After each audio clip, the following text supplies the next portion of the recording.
I got into university. Oh, better dust off my violin.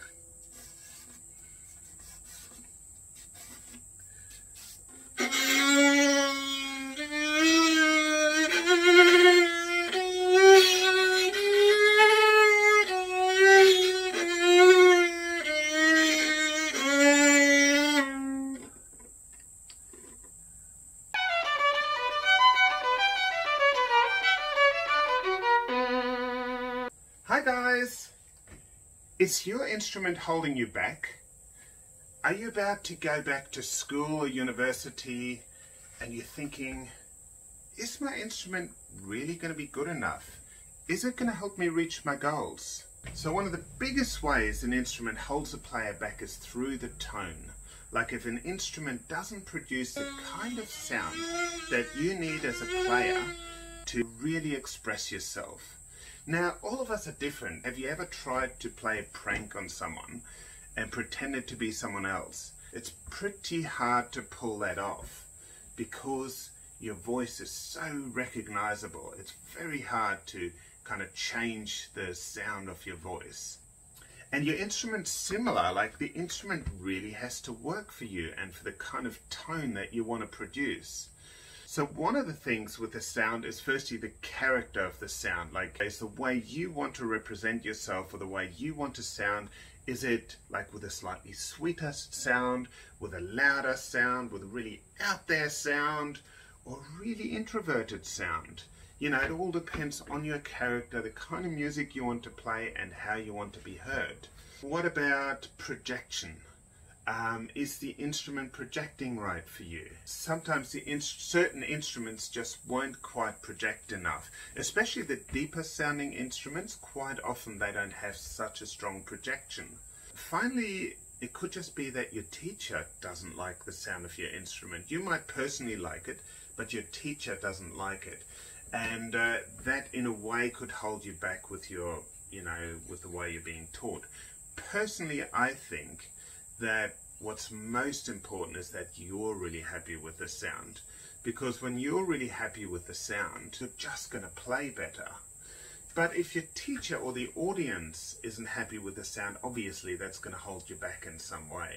So you do have to be careful and make sure that if your goal is to do performance, you've got to make sure that the instrument carries into the audience and gets heard really well. Now the next way, the second way an instrument can hold you back, if you're going to university or if you're studying or anywhere really, is the playability. And there's a bunch of different things that affect playability of your instrument. I'm just going to show you on a violin, but obviously there are violas, cellos and double basses. It's a bit hard to show you on a double bass right here. So the biggest thing that holds people back in playability is actually the wrong string height.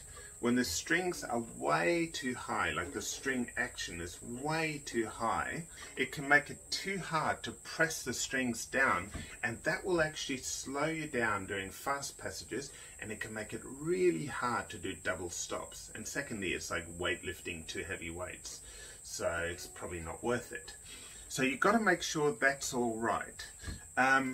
I've got another video where I talk about the exact string heights and spacing, so I won't go into it here. The other one is the string curvature, so the actual curvature of the bridge, the fingerboard and the nut. If that's incorrect, that can make it very hard for string crossings. So if the curvature is too flat, you might find yourself touching another string when you're playing. On this particular instrument, the string height is way too high, so it's actually quite hard to play up here.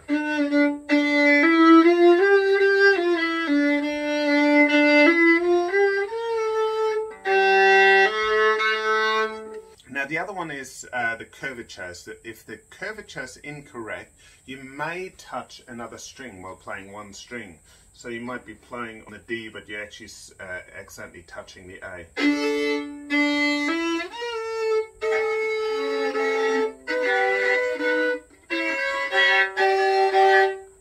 Another thing that can hold you back with playability is the thickness of the neck.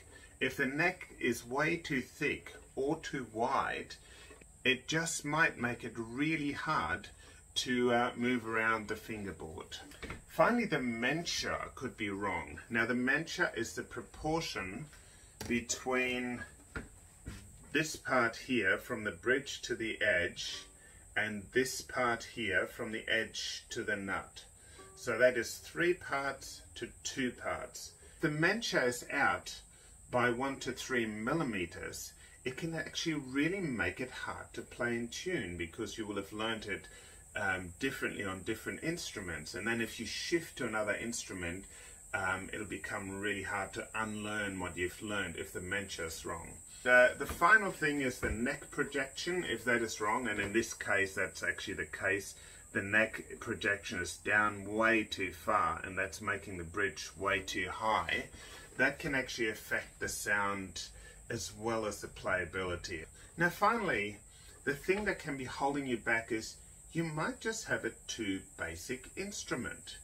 So you might have started on your instrument and you bought one, and then you get to a point where you've actually outgrown the instrument and it's time to get a new one. And if that's the case, it's time to go to a violin shop like mine. Just make sure that you go to a reputable violin shop that has a Master Violinmaker or a high-level violin maker with a very good reputation. Also be aware of violin shops that really try to not let you leave the shop to try anything else. You know, you have to buy that violin now, and they keep discounting and discounting. And the reason they're discounting is that they probably got the instruments quite cheaply and they were selling them overpriced. So just make sure that you go to a reputable violin shop. Also, sometimes violin shops will actually pay the violin teacher a commission. So like if they're really pushing one violin shop really strongly, and not because of the quality, maybe ask the teacher, are you getting commission from these guys? And ask the place you're going to, are you giving my teacher a commission? And really they should answer honestly. Now understand that sometimes it does take the time of a teacher to try instruments with you, and you know, they should be paid for that. You know, it's their expertise.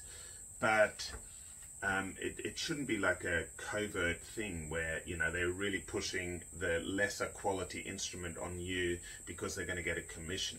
You know, they won't have your best interest at heart. So make sure that the violin shop has your best interest at heart. But if your instrument is holding you back, maybe it's time to look for a better instrument.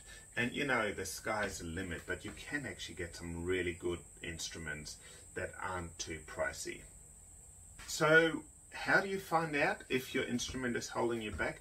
If you're really struggling with something and it's just not really working, that might be a sign that your instrument is holding you back. If you don't like the sound you're producing, that could also be a sign. If you're really struggling to press down, feel uncomfortable or have pain, that could be a reason. So the thing to do about it is go to a reputable violin maker with your instrument and ask them, you know, okay, is this instrument sound optimized? I personally do a free sound optimization analysis for every instrument that comes in. So I look at it, I look at absolutely everything and tell you what's wrong with the instrument or what's right with the instrument. So you go to the violin shop, make sure your instrument is in a good condition and is well serviced. Make sure the strings are working for you. So quite often when the sound's not working, it's probably the bridge, the sound post, the string height, or the types of strings that are causing that. Unless, of course, the instrument itself has just reached its glass ceiling.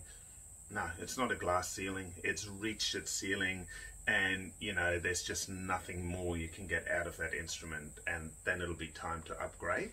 But make sure you see a violin maker and ask those questions if you're having a problem with your instrument, and get your instrument serviced regularly. I've got a video on how to take care of your instrument on a daily basis.